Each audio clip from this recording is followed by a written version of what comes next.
Hello and what is up everyone, my name is Shinman Takizo and thank you so much for tuning in. So let's talk about the top 5 tanks used in ranked right now. So we all know that tanks are essential in any team composition, right? You need tanks to take damage for the team and at the same time provide support by stunning or slowing down enemies for setting up team fights, or to peel off enemies from your mages and marksmen or any squishy damage dealing teammate. And by the way, peeling means preventing an enemy from chasing down or killing an ally. So yeah, basically save your buddy. So this video is to help out anyone who would like to know the current top tanks used in game. So to not delay this further, let's start with Grok at number 5. So Grok is a really tanky tank. This Grok is really good at taking damage. And not only that, he is picked because he can take stuns and slows and he's immune to them.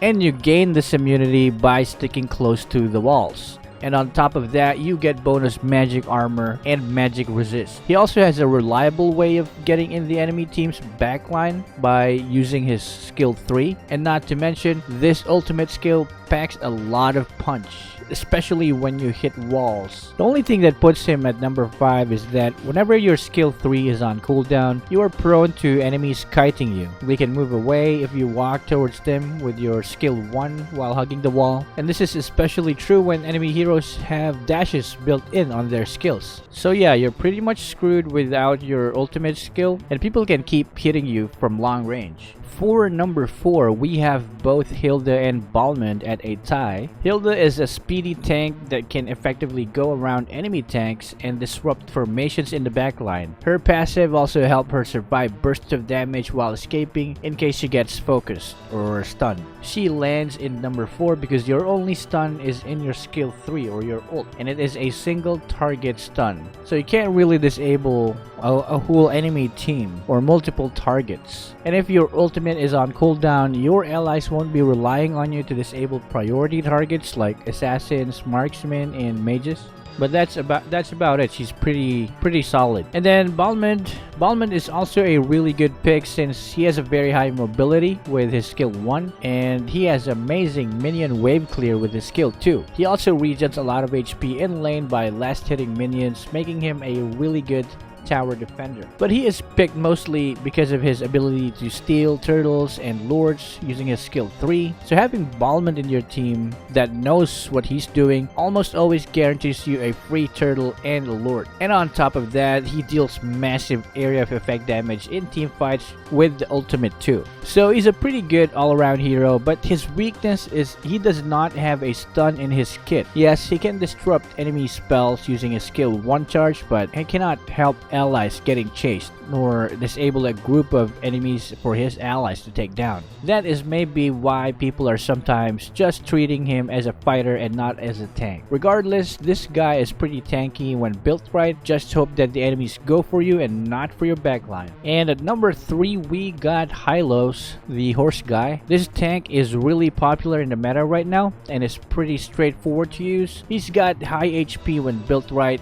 He's got a stun on very low cooldown, and he has this continuous damage around him when you use skill 2. And if that's not enough, skill 2 also slows everyone down around him as well, making him a really good chaser. Hylos is also great at boosting the movement speed of everyone in team fights using his skill 3 or ultimate. He also gains unbelievable HP regen whenever he stays in the ultimate area, so this is really good for tanking. His ultimate also lets you get in that backline really fast, and you can also use it to chase enemies, and you can also use it to escape or help allies escape, speeding them up. The only thing that puts him into number 3 is because he can't really disable multiple targets at once, and if the enemy decides to move away from your ultimate area, Hylos will lose his speed and HP regen, effectively wasting the ultimate. He's also very susceptible to tank busters like Carry. Well, Carry destroys every tank, but she most especially destroys Hylos because Hylos is meant to be built with a lot of HP, and through damage eats HP. At number 2, we got the frog bending Akai. At the moment, this panda is not getting banned a lot, so it might be the right time to pick him up. He did get a very tiny range nerf on his jump, but it's still good. I don't even notice it. So yeah, Akai has everything. His skill 1 has a gap closer, area slow effect with it, and your passive gives you shield whenever you use skills. You can also convert that slow effect on your jump into a stun by landing a skill 2 first on your enemies. And as everyone already knows, Akai with his ultimate skill can push or pin multiple heroes into walls, which is really great for team fights. This also stops anyone from getting past you in case you're trying to protect the backline or you're trying to make a wall block enemies from getting into the backline, like from assassins or fighters. You know, they're gonna bounce off during your ultimate. Akai is also very hard to kill because he's able to jump away from team fights and gets a shield on top of it. He's in a number 2 spot, not because he's bad, but it's just that he's not better than the top 1 tank right now. So yeah, who got the top 1 tank spot right now? It's Johnson. Yeah,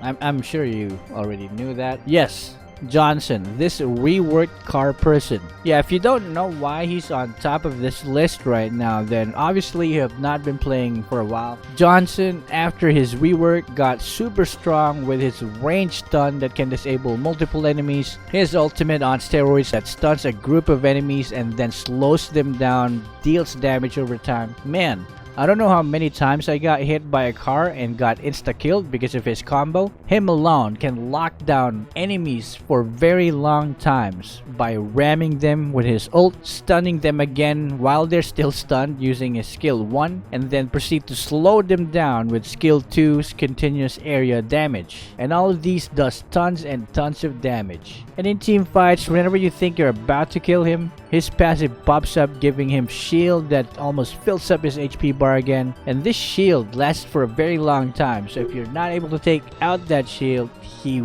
can still fight and take down enemies while it's active. The only drawback on picking Johnson right now is actually put on the player's skills. If you are not skilled enough in driving his ultimate, like through the jungle, through the river, around the map, and then hitting enemies with it, then you won't be able to use him to his maximum potential, because that's his bread and butter. That's his surprise attack. So yeah, there you have it, guys. I hope this helped you out in case you're wondering what tanks are good in the meta right now. What do you think of this list? Please leave a comment if you disagree or if you have additional questions or tips. Also, leave a like if you enjoyed this video and subscribe for more in the future. So again, my name is Shinman Takizo. Thank you so much for watching, and I'll see you guys in the next video.